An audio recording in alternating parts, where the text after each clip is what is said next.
ઝાલોદ નગરપાલિકા ચૂંટણી માટે 28 બેઠકો માટે 129 અને કારોડ તાલુકા પંચાયત બેઠક માટે 2 અને ધાવડિયા માટે 3 ફોર્મ માન્ય કરાયા.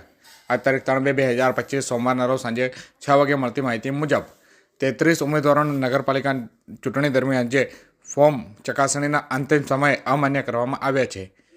કહી શકાય કે આજે 3/2/2025 સોમવારના રોજ આજે જે ફોર્મ ચકાસણીનો અંતિમ દિવસ છે અને 165 ઉમેદવાર જેઓએ નગરપાલિકાની ચૂંટણી લડવા માટે ફોર્મ ભરેલા હતા, ત્યારે ચૂંટણી ફોર્મની ચકાસણી બાદ ઝાલોદ ચૂંટણી અધિકારી A.K. ભાટિયા દ્વારા 33 ઉમેદવારોના ફોર્મ અમાન્ય કરવામાં આવે છે, તેમજ 129 ઉમેદવારોના ફોર્મ માન્ય રાખવામાં આવે છે. નગરપાલિકાની ચૂંટણી માટે કુલ 7 વોર્ડમાંથી 28 બેઠકો માટે 162 ઉમેદવારોએ ચૂંટણી માટે જંગમાં ઝપલાવ્યું હતું, તેમજ વોર્ડ નંબર 1માંથી 35 ઉમેદવારોએ ફોર્મ ભરેલા હતા, તેમાંથી 25 ઉમેદવારોના માન્ય અને 10 ઉમેદવારો અમાન્ય. વોર્ડ નંબર 2માંથી 27 ઉમેદવારો પૈકી 23ના માન્ય અને 4 અમાન્ય. વોર્ડ નંબર 3માં 23 ઉમેદવારો પૈકી 17 માન્ય અને 6 અમાન્ય. વોર્ડ નંબર 4માં 20 ઉમેદવારો પૈકી 16 માન્ય અને 4 અમાન્ય.